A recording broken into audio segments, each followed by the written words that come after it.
Hello, dear students. This is an introductory lecture about consecutive interpretation, which is one of the topics taught in the Translation Department, College of Arts, Al-Mustansiriya University. It is the second step in the oral interpretation topics. It starts in the second year with outside translation. Then we move to consecutive interpretation, and we complete with simultaneous interpretation. In consecutive interpretation, we hear a text.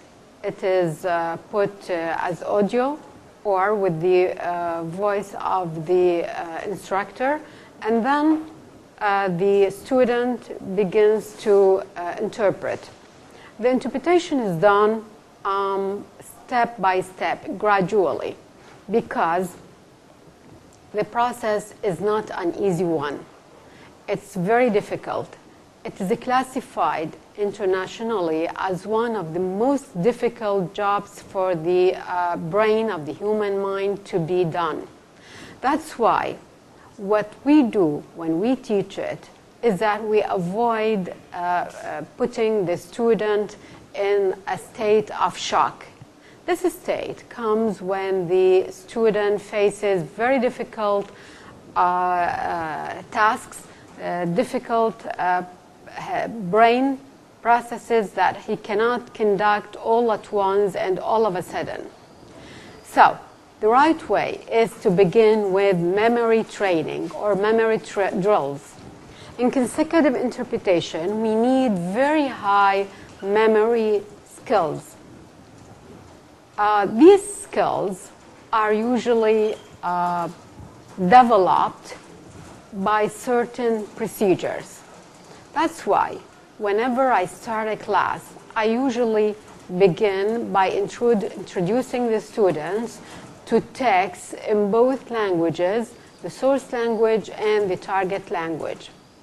I ask them to have a look at them and then try to retrieve them without looking at the original text. And then I move to another step, which is asking the students to count in numbers, also in the source language and in the target language, first in regular order and then in reverse order. This brings more concentration to the mind of the student, and it also teaches him to create his own world when he interprets. Then I ask them to memorize certain texts or excerpts of text, and I increase the length gradually. So I start with one line, 2 lines, 3 lines, etc. I also ask them to have assignments of such drills and do them home. And then they come to the class or even in the office hours, and I check them with the students. After that, we move to the second stage, which is, I call it, trying to arm the students with the tools that they need in the process of interpretation. This tool is the terminology. In interpretation, we usually need specialized terminology because this kind of translation is used in special events like conferences, like seminars, meetings, symposia, summits, and the like, courses. And these events are usually held under special topics. So the interpreter must prove his good performance by resorting to the right or to the appropriate terminology. So I also give them lists of terminology in certain topics, usually the topics that are going to be taught in the next class. Then there is also the procedure of criticism. Whenever a student makes an interpretation of a certain text, I ask the other students to try to criticize his faults, his flaws. They try, according to the rules I give them, to correct certain structures in the interpretation. There's also the very nice, also what I call a very competitive step that we do, or very competitive way of tackling the development of the level of the students, which is asking them to do out-of-class activities in interpretation. So I ask them, for example, to record certain interpretations with interviews with people they choose outside the classroom, that like the head of the department, the dean of the college, a certain manager in a certain office, whoever they find useful to give information about whatever they want to know about. Finally, there is the direction of the interpretation. The direction is divided into two parts. In the first part of the year, or in the first semester, the direction is from English into Arabic, and in the second semester we turn it to be from Arabic into English. Usually consecutive interpretation requires talented people and people with average abilities, but we are still able to develop these abilities.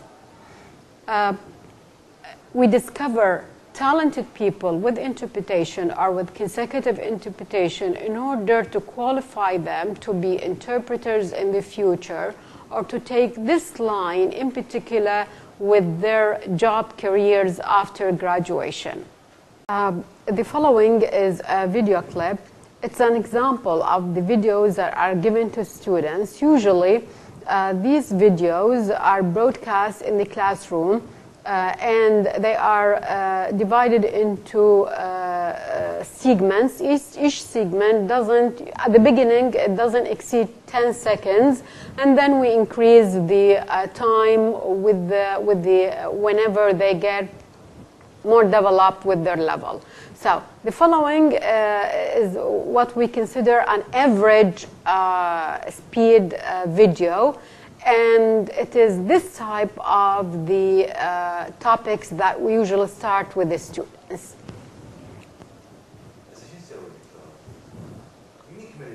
Okay. Okay, yes, yes. Oh. Okay.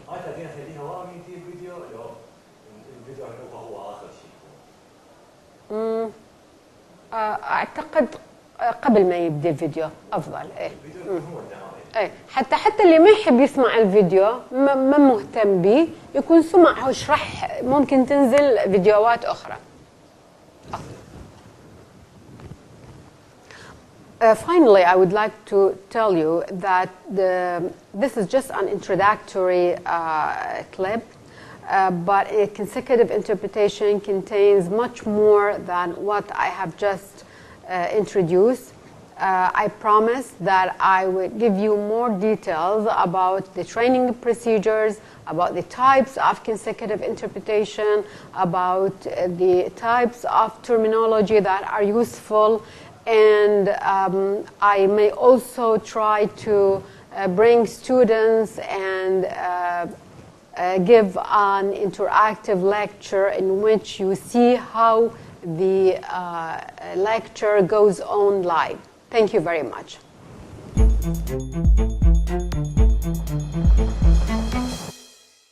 a momentous weekend for the Sustainable Development Goals. It is so decided. With the UN's official adoption on Friday of 17 goals for ending extreme poverty, fighting inequality, and tackling climate change by 2030, world leaders signaled their commitment to a bold new global agenda. The agenda you are adopting today advances the goals of the Charter. It embodies the aspirations of people everywhere for lives of peace, security, and dignity on a healthy planet. Nobel laureate Malala Yousafzai and singers and UNICEF Goodwill Ambassadors Shakira and Angelique Kidjo kicked off a three-day summit in support of the goals with speeches and performances at UN headquarters. The next day, Facebook co-founder Mark Zuckerberg and U2 frontman and philanthropist Bono were among the keynote speakers for a UN forum that highlighted the fundamental role of the private sector in advancing the new global goals. First, we need to work together to make connecting the world a priority for everyone, from governments and industry to civil society. Today, I'm pleased to announce that Facebook is partnering with the One campaign, the One organization, and leaders and public figures all over the world to launch a global campaign to support a connectivity declaration. The declaration recognizes internet access as an important enabler of human rights. Meanwhile, leaders from almost 200 nations addressed the General Assembly Hall throughout the weekend in support of the post-2015 development agenda. And high-level meetings addressed humanitarian financing, combating hunger and malnutrition, protecting cultural heritage, boosting gender equality, and turning conversation about the goals into action and implementation. Today we can say to all the people around the world, 2030 agenda is for you, it's for everyone everywhere. Claim it, demand that commitments are made and promises kept. Be part of this global call to action.